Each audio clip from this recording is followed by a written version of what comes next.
welcome to Stone Hands. I have one of the most interesting jobs in the world.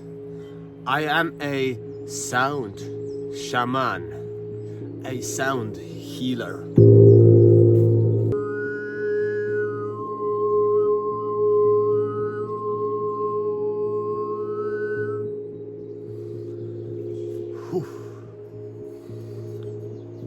What does it mean to be a sound shaman?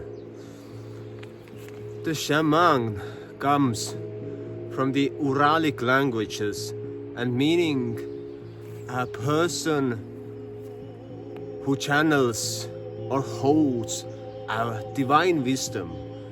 And in the meaning of the Uralic people, in the meaning of Finno-Ugric people, the person who channels, who holds a divine wisdom is actually grounded and is anchored into the earth. In the Sami language, there is a form of singing which is named yoiku singing. And yoiku is basically a song about the spirit, about a divine energy that is in an object. It could be in a tree, a animal, whatever. It can be even a piece of rubber if you can find an anima, an animagus, the spirit in a piece of rubber. So the spirit lies in everything. That is the teaching that we follow. Everything is sacred in our worldview. The Finnic people, they believe in the nature that every tree, every piece of stone is a living being.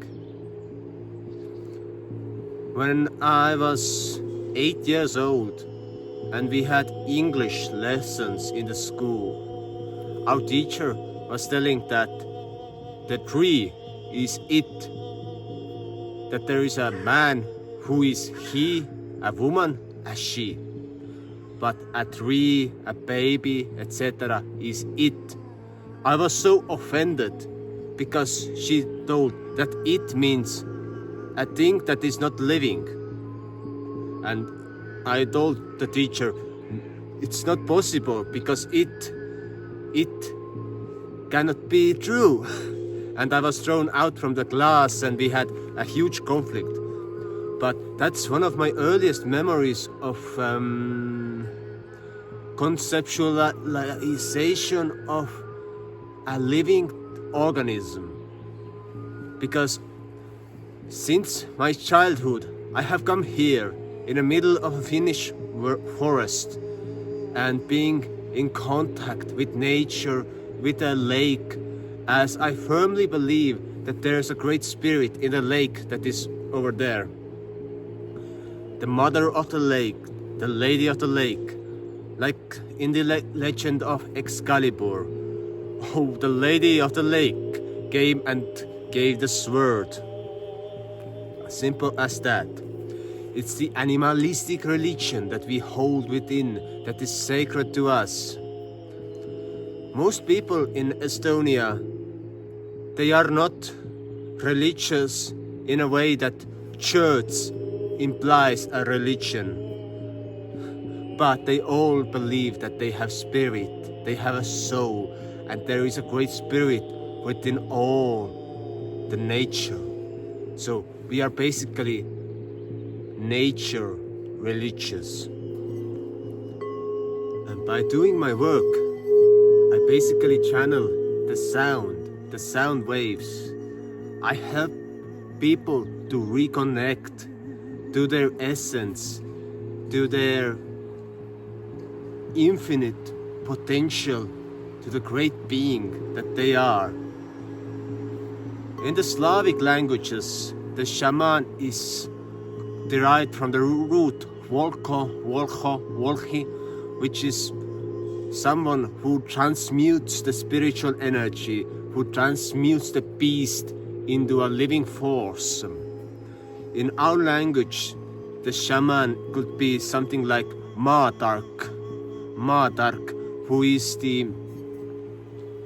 a seer or a wise man of the land, the one who keeps the wisdom of the land, the wisdom keeper. So it's simple to be a sound shaman. You must have a connection to the nature, and you must feel the divine presence in everything. And my job is simply to reconnect people who have been industrialized, who have been brainwashed by apartment buildings, by cities, reconnecting them back to the nature. I am a Nokia, you remember the phone, Nokia. I am a Nokia phone in human form, reconnecting people back to their essence. And sometimes I say that after the sound healing sessions, they have been brainwashed. And they have been brainwashed in a positive way, that they feel more connected to the nature. And what it means to be brainwashed. One of the implications that we are reconnected to the nature, we start finding solutions and ways how we can heal ourselves, how we can reconnect our body to our all-magnificent being. And healing is actually a byproduct of my work. That's why I do not want to call myself a sound healer, etc. No, I'm channeling the spiritual essence of your soul, of your spirit. I'm channeling something that is divine, something that comes from the earth. I had a gong master who was teaching me. He was a man from Lithuania, and he told me when I purchased my first gong that if you want to be a gong player, you must be rich and strong. Because gongs, they cost a lot and they are heavy, so you must be strong. And I have taken the teaching into my heart, because that is the truth. It's not eerie, meary, fairy stuff when you are playing with the sounds. It's actually coming into your physical presence, coming into your physical body, and having this connection to the living field. For example, this singing bowl, this is tuned to the G sharp, so it's the throat. But when you come to a living field of a forest, it's tuned to your heart resonance. There's a magnetic force in a forest that is binding me and the forest. When you come to a forest, it's binding you and the forest together, and you are resonating in a deep sense of knowing. There is no haste, there is no speediness, there is peace and tranquility. And when you are centered, it doesn't mean you must be mindless, but we reach a different kind of creativity, different kind of creation and potential that we are able to harness from the living world.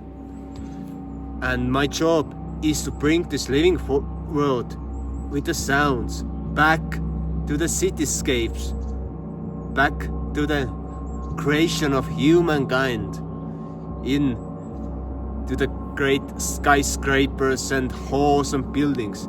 And actually I like architecture, because I see that sound is the living architecture. And that's also the reason why rap music was created, because it comes from the apartment buildings, from the suburbia, where people were living this mindless existence, and they had to channel their creativity into something. That's the origin of rap music. For real. The ultimate goal of my work is remembering our almighty potential. The old folk in this land, they used to say that they travel from time to time, and they had stories Sometimes a person walked out from their door and suddenly was transformed into another time, and they had accounts of traveling to huge civilizations with huge buildings and then coming back to their own time, sometimes communicating with extraterrestrial beings. We have this folk being who is called a dog being, and it resembles a lot a reptilian for some reasons. They were bloodthirsty, etc. But there's a lot of stories of being connected to interdimensional beings, being connected to space and time, to planets, to the seasons. That's part of our folklore, and by remembering it, actually we are able to remember our galactic heritage. That actually we have been a galactical beings as humans long time ago, and for a few thousand years we have been living in a world of not remembering. We have forgot that we are galactical beings. I have this colleague who first time went to a sound healing session to listen to the gongs, to the mystical poetry of the song, of the sounds, and she was transformed in her vision to space, to different planets in our solar system, and she was like feeling it in her body. She had such experience by merely listening to sounds, and many people have had such galactic experiences by listening to sounds. But most important thing is that we do not need someone in between you and the nature, a middleman. Actually, we do not need. But most people are too lazy or too carried away by the speed of this modern life that we forget to attune ourselves to the nature, to the sound, to the magnificence of the universe. And that's why we need some people who come and help us to remember our part in this great game. When we listen to the symphony in our bodies, to the melody that the body is emitting, and in the beginning it can be some pain or tingling in the ears, but eventually the intuition, the instinct will come out, and we are able to align ourselves the best way possible to live this life in a way that is beneficial for us, for the nature, for the society. And I am pro inventions, pro inventors, because I'm waiting for those free energy machines. I'm waiting for this great human potential, as on this very moment I am using primitive technology, a mobile phone, to film myself and to emit the vibration that I'm sharing. I want to develop my skills that I could send you telepathic sound waves, and we all should be aiming for the development of our own selves to the greatest potential, that we could free ourselves from the constraints of this modern society and be more self-sufficient and be more aligned to each other. Years ago, I was given a drop of water that was loaded with the information of beehive, and I took that drop, and suddenly I saw a vision in my mind's eye that I was connected to all the beehives of the world, and they were working in synchronicity. They were attuned to each other. They were holding the vibration of the planet.